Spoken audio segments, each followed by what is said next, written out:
మెరుపు కలలు మెరుపు కలలు.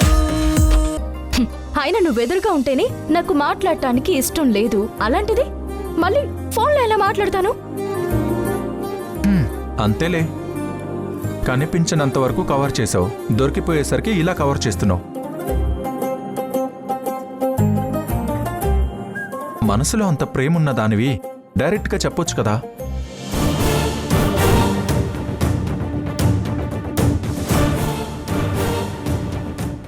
నాకున్న సమస్యలకు, నాకున్న పనులు చూసుకోవడానికి నాకు టైం సరిపోవడం లేదు. మళ్ళీ ఈ ప్రేమ ఒకటా?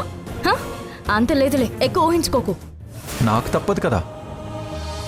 ఇప్పుడు నాకున్నది ఒకటే పని, నీ మనసులో ఉన్న నా మీద ప్రేమని బయటికి తీసుకురావడం.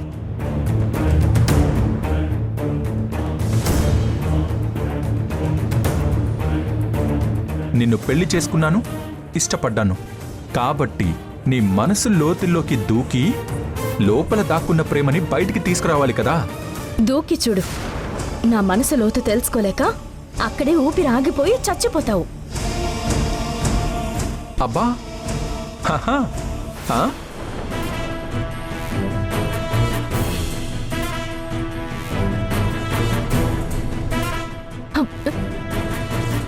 ఈ టైంలో ఎవరితో ఫోన్?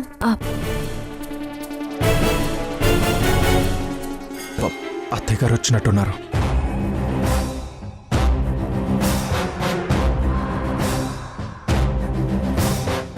ఫోన్లో ఎవరు అంటే మాట్లాడవేంటి? అమ్మా, అది అమ్మా అది సత్యదేవమ్మా. ఏవో డీటెయిల్స్ అడుగుతున్నాడు, దాని గురించి చెప్తున్నాను. ఆ డివోర్స్ ఏవో త్వరగా వస్తే బాగుండు. అప్పుడు మనమందరం హ్యాపీగా ఉండొచ్చు.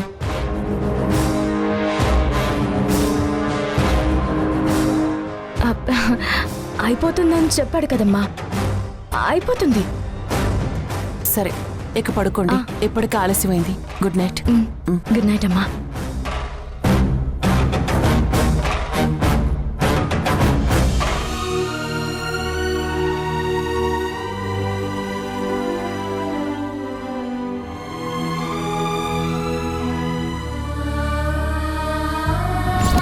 నిన్ను పెళ్లి చేసుకున్నాను, ఇష్టపడ్డాను కాబట్టి నీ మనసు లోతుల్లోకి దూకి లోపల దాక్కున్న ప్రేమని బయటికి తీసుకురావాలి కదా.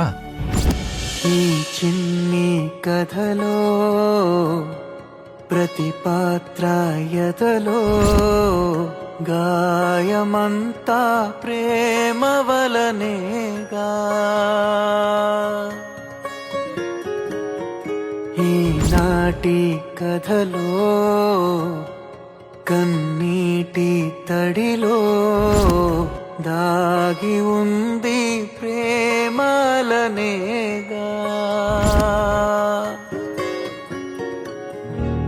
తప్పేమీ లేదు, ఒప్పేమీ లేదు ఈ త్యాగాలలో. వీడింది ప్రేమే, వెంటుంది ప్రేమే ఈ మౌనాలలో. ఒక ప్రేమ గెలవాలంటూ ఇంకో ప్రేమ ఓడాలంటూ రా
11:30 అవుతుంది, ఇంకా సౌందర్య ఇంటికి రాలేదేంటి?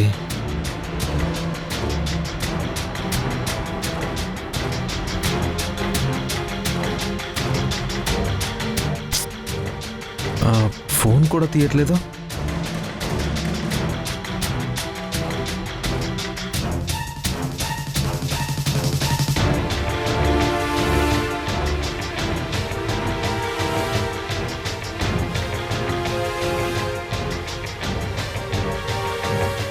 అరే, ఎన్నిసార్లు ఫోన్ చేసినా తీయట్లేదంటే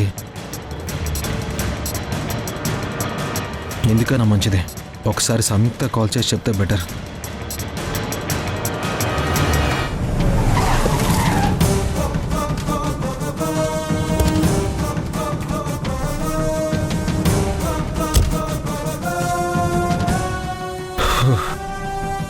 అమ్మయ్యా, ఒక్క నిమిషం. లేట్ నైట్ అయిందని ఎంత కంగారు పడుతున్నానో తెలుసా? అవును, ఫోన్ కూడా తీయట్లేదంటే. ఓ, సైలెంట్లో ఉందా? ఫోన్ సైలెంట్లో లేదు, కానీ నువ్వు మాటి మాటికి కాల్ చేస్తున్నావని నేనే సైలెంట్లో పెట్టాను.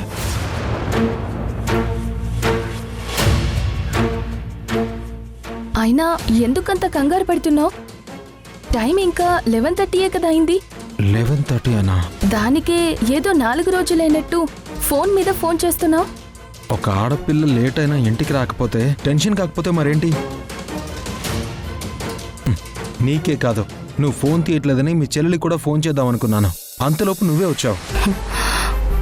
మా చెల్లికి మాత్రమే కాదు, వెళ్ళి పోలీస్ స్టేషన్లో కంప్లైంట్ కూడా ఇవ్వాల్సింది. నేనేమైనా చిన్నపిల్లనా? ప్రతి దానికి ఓవర్ యాక్షన్ చేస్తున్నావు. చూడు, నీకు ఇది ఓవర్ యాక్షన్ లాగా కనిపిస్తుందేమో, కానీ నీలో నాకు బాధ్యత లేనితనం కనిపిస్తుంది. మొన్నటి వరకు నువ్వు ఎలా ఉన్నా నాకు సంబంధం లేదు, కానీ ఇప్పుడు నువ్వు నా భార్యవి. రేపేదైనా జరిగితే సౌందర్యకి ఇలా అయిందని ఎవరు మాట్లాడుకోరు, రిషి భార్యకి ఇలా జరిగింది అని మాట్లాడుకుంటారు. అలాంటప్పుడు నువ్వెంత రెస్పాన్సిబిలిటీగా ఉండాలి? అరే, అదొదిలేసి ఇదంతా నార్మల్ అయినట్టు మాట్లాడుతున్నావేంటి? నేను వద్దు అనుకున్నది ఇదే. నాకు నా ఐడెంటిఫికేషన్ కావాలి అనుకున్నాను, అందుకోసమే మిస్ ఇండియా అవ్వాలనుకున్నాను.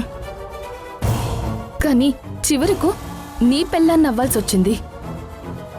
అంతా నా కర్మ. భానుమతి కూతురుగానో, సంయుక్త అక్కగానో, రిషి భార్యగానో ఉంటానని నేనెప్పుడూ అనుకోలేదు. సౌందర్య అంటే సౌందర్యలాగే ఉండాలని అనుకున్నాను. కానీ వీళ్ళందరూ కలిసి నన్నిలా నీకు కట్టబెట్టారు. దీనంతటికి కారణం సంయుక్త. అదే నా జీవితం నాశనం చేసింది. మామ్ని నాకు దూరం చేసి నా మిస్ ఇండియా డ్రీమ్ ని స్పాయిల్ చేసింది. నన్ను నిర్దోషిగా బయటికి తీసుకొస్తానని లాస్ట్ మినిట్ లో హ్యాండ్ ఇచ్చింది. చివరికి నేను జైలుకి వెళ్తానని బెదిరించి నీతో పెళ్లి చేయించింది. అది మా నాన్నకిచ్చిన మాట నిలబెట్టుకోవడానికే నన్ను బలిపశువుని చేసింది. నువ్వేం మాట్లాడుతున్నావో నీకని అర్థమవుతుందా? నువ్వు ఆలస్యంగా ఇంటికెందుకు వచ్చావని నేను అడుగుతుంటే, అరే నువ్వు మీ చెల్లిని తిడతావేంటి? ఎందుకంటే ఈ రోజు నన్ను ఇలా అడుగుతున్నావంటే దానికి కారణం అదే కాబట్టి. చూడు రిషి, నీకొక విషయం చాలా క్లియర్గా చెప్తాను, విను. నేనెప్పుడు ఇంటికి రావాలి, ఎప్పుడు తినాలి, ఏం తినాలి, ఎప్పుడు ఎలా రావాలి అనేది నా పర్సనల్ చాయిస్. నువ్వు తాళి కట్టినంత మాత్రాన నువ్వు నన్ను కంట్రోల్ చేయలేవు. పైగా నువ్వు నన్ను కంట్రోల్ చేయాలి అనుకుంటే నేను మరింత మొండిగా చేస్తాను. తర్వాత నీ ఇష్టం.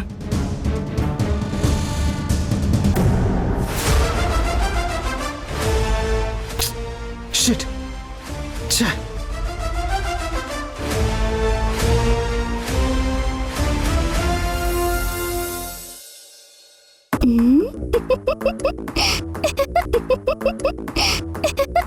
ఉదయాన్నే రాగిణి మేడం ఏదో హ్యాపీ మూడ్లో ఉన్నట్టున్నారు. ఎందుకు నవ్వుతున్నారో చెప్తే నేను కూడా నవ్వుతాను కదా. రాత్రి నువ్వు నీ మొగుడితో ఫోన్లో గొడవ పడుతూ ఉంటే సడన్ గా మీ అమ్మ ఎంట్రీ ఇచ్చింది చూడు, అప్పుడు నువ్వు పెట్టిన ఎక్స్ప్రెషన్ తలుచుకుంటుంటే నవ్వు వస్తుంది. వస్తుంది, ఎందుకు రాదు? నేను టెన్షన్ పడితే నీకు నవ్వు వస్తుంది. హా? సమయం రాని అప్పుడు చెప్తాను నీ సంగతి. హలో, ఎక్స్క్యూజ్ మీ, ఎవరైనా ఉన్నారా? ఎవరండి? ఎవరు కావాలి? నా పేరు ప్రభ, లాయర్ ప్రభ. నేను భానుమతి గారిని కలవడం కోసం వచ్చాను. ఇదే ఇల్లు, లోపలికి రండి. కూర్చోండి. హ్మ్, అమ్మని పిలుచుకుని వస్తాను. హ్మ్.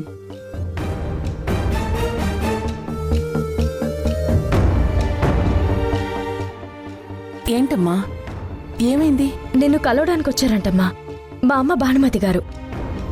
నమస్కారం అండి. నా పేరు లాయర్ ప్రభ.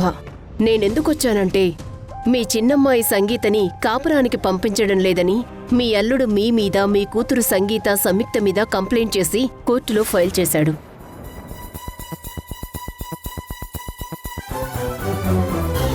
ప్రేమించి పెద్దలకిష్టం లేకుండా పెళ్లి చేసుకున్న కారణంగా తన భార్యకి మాయమాటలు చెప్పి తన నుండి విడదీయడానికి కుట్ర చేశారని వెంటనే తన భార్య సంగీతని తన దగ్గరికి పంపించాలని నోటీస్ పంపించాడు.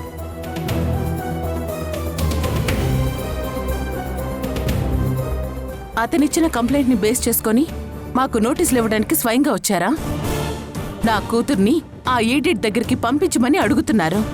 కాని వాడి వల్ల నా కూతురి జీవితం ఎంతలా నాశనమైందో తెలుసుకున్నారా?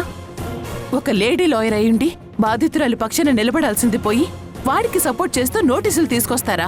చూడండి భానుమతి గారు, మగాడన్నాక తప్పులు చేస్తాడు. ఆడపిల్ల, ఆవిడ తల్లిదండ్రులు అసలు తప్పులు చెయ్యరనడానికి వీల్లేదు. తప్పులు, నేరాలనేవి జెండర్ని బేస్ చేసుకుని చేసేవి కాదు, మైండ్ సెట్ని బట్టి జరుగుతాయి. మీ కేసులోనే చూడండి, చక్రి సంగీతల మధ్య వచ్చిన చిన్న చిన్న అపార్థాలను, గొడవలను సర్ది చెప్పి కలిసుండేలా చేయాల్సిన మీరు ఇలా ఇద్దరిని విడదీయాలనుకోవడం, చక్రి చేసింది ఏదో పెద్ద నేరమైనట్టు మీ అమ్మాయిని భయపెట్టి చక్రిని కలవనీయకుండా చేయడం కరెక్ట్ కాదు. అంటే ఏంటి నీ ఉద్దేశం? కట్టుకున్నవాడు బాధ్యతగా ఉండకుండా చావబాదినా చంపేసినా చూస్తూ ఊరుకోవాలా? తాళి కట్టాడు కాబట్టి దాని కర్మ అంతే అని వదిలేయాలా? రేపు నీ కూతురు విషయంలో అల్లుడు ఇలాగే చేస్తే చూస్తూ ఊరుకుంటారా? చిచి, నా కూతురి జీవితంతో మీ కూతురికి పోలికేంటి? ఓహో, నీ కూతురు దగ్గరకు వచ్చేసరికి పోలికకి కూడా ఒప్పుకోవడం లేదు. కానీ మేము మాత్రం మా చెల్లి విషయంలో ఆ చక్రి ఏం చేసినా చూస్తూ ఊరుకోవాలి తప్ప దాన్ని మేం కాపాడుకోకూడదు, అంతేనా? చూడండి, నేను చెప్పాల్సింది చెప్పాను. కాంప్రమైజ్ అయ్యి మీ చెల్లిని చక్రి దగ్గరికి పంపిస్తే సరే, లేదంటే ఈ కేసులో మీరు కోర్టు చుట్టూ తిరగాల్సొస్తుంది. మొగదిక్కులేని ఇల్లని జాలిపడొచ్చి మీకర్థమయ్యేలా చెప్పాలని చూస్తుంటే మీరు వినడం లేదు. మీరేమీ మా మీద అంత జాలి చూపించాల్సిన అవసరం లేదు. ఆ నోటీస్ ఏదో ఇచ్చి వెళ్ళండి, మేం కోర్టులోనే చూసుకుంటాం. థ్యాంక్స్. చూడమ్మా సంగీత, ఇది నీ జీవితానికి సంబంధించిన విషయం. నువ్వే కరెక్ట్ నిర్ణయం తీసుకోగలవు. వచ్చిన పని అయిపోయింది కదా, ఇక బయలుదేరండి. వెళ్ళండి. సంగీత, నువ్వేం భయపడకు, మేమున్నాం కదా, మేం చూసుకుంటాం. అవును సంగీత, వాడు పోలీసుల్ని నోటీసుల్ని పంపించినంత మాత్రాన మనమేమీ భయపడాల్సిన అవసరం లేదు. నీకేం కాదు, మేమున్నాం కదా, మేం చూసుకుంటాం. నువ్వు ధైర్యంగా ఉండు.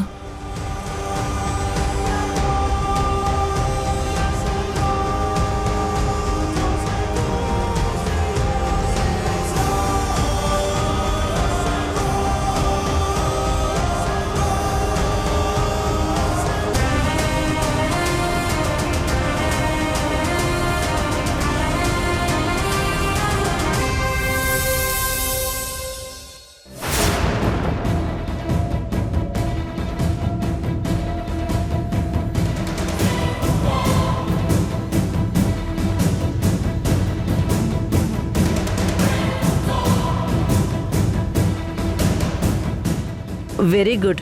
ఓకే, మిగతాది నేను చూసుకుంటాను. సంగీతని చక్రి దగ్గరికి పంపించమని మనం పంపించిన నోటీసు వాళ్లకు మన లాయర్ గారు అందించారంట. ఇక మనం మొదలు పెట్టాల ఆట.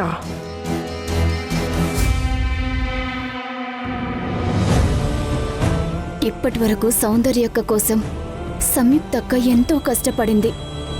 ఇప్పుడు చక్రి ఏమో లీగల్ నోటీస్ పంపించాడు. అక్క వాళ్ళేమో కోర్టులో చూసుకుందామని పంపించారు.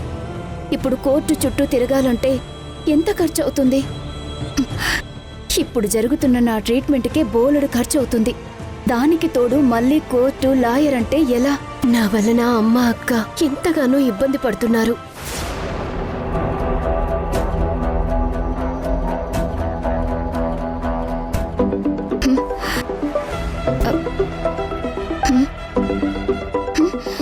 చక్రి ఎందుకు ఫోన్ చేస్తున్నాడు?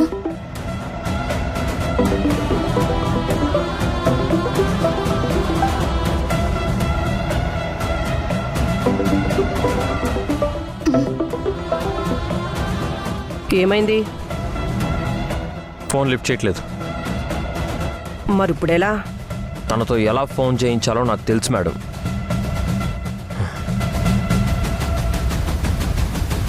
ఇప్పుడు నువ్వు నా ఫోన్ లిఫ్ట్ చేయకపోతే మీ ఇంటికి వచ్చి గొడవ చేస్తా. తర్వాత నీ ఇష్టం.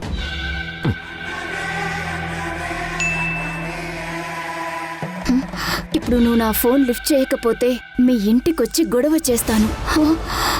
ఆ తర్వాత నీ ఇష్టం.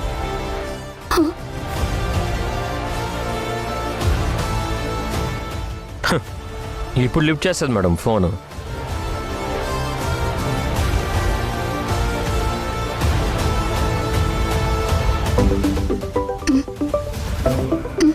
అమ్మో, ఇప్పుడు ఫోన్ లిఫ్ట్ చేయకపోతే తాగేసొచ్చి గొడవ చేస్తాడు. హలో, ఎలా ఉన్నావు సంగీత?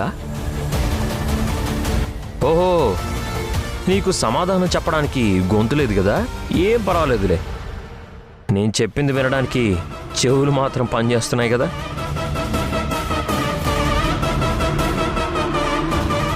లాయర్ నోటీస్ అందిందా? అందే ఉంటుందిలే. నేను చెప్పేది జాగ్రత్తగా విను.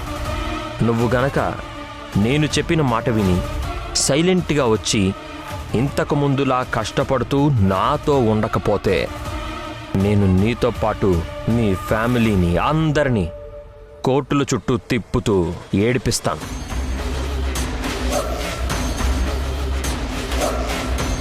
ఒక కోర్టులో మీరు గెలిస్తే దానిపై కోర్టుకి వెళ్తాను. అలా నీ జీవితకాలం అంతా కోర్టుల చుట్టూ తిరగాల్సిన పరిస్థితి తీసుకొస్తాను. అందుకే నేను చెప్పేది విని మన ఇంటికి వచ్చేయి.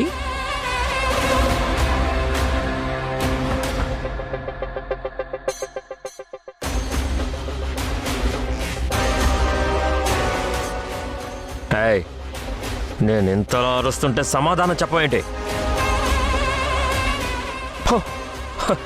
మర్చిపోయాను, నువ్వు మాట్లాడలేవు కదా. ఇంకా పాటలేం పాడతావు?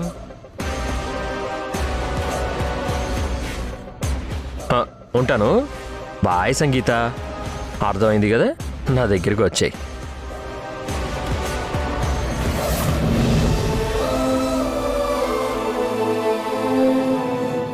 నేను భయపడుతుందంతా ఎలా ఉంది. చక్రి నన్ను ప్రశాంతంగా బ్రతకనివ్వడు. నేనిక్కడుంటే అమ్మ వాళ్ళకి కూడా ఇబ్బందిగా ఉంటుంది.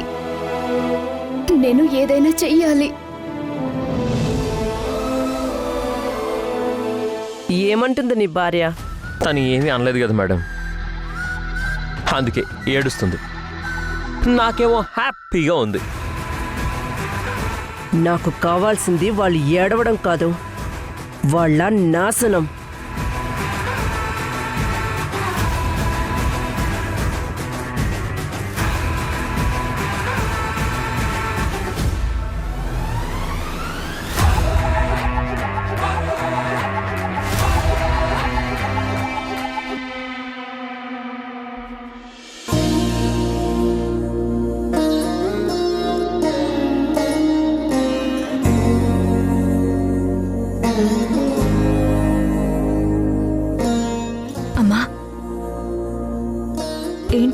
ఆలోచిస్తున్నా చెల్లి గురించా?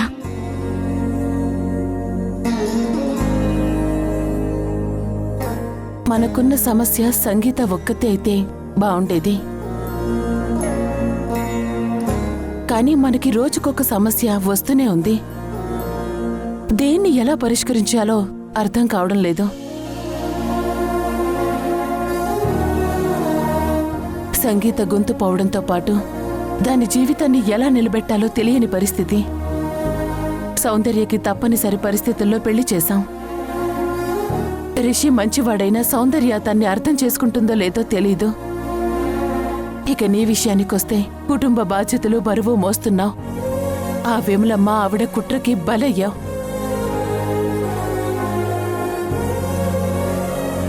ఇవన్నీ తలుచుకుంటూ ఉంటే మనకి ఎందుకు ఇలా జరుగుతుందో అర్థం కావడం లేదు. పరిష్కారం కూడా తెలియడం లేదు. అయ్య మీద ప్రేమతో నువ్వు ఉంచుకున్న బూడిదే నీ కట్టాలకు కారణమే తల్లి. ఆ బూడిద మిమ్మల్ని బూడిద చేస్తుందే తల్లి.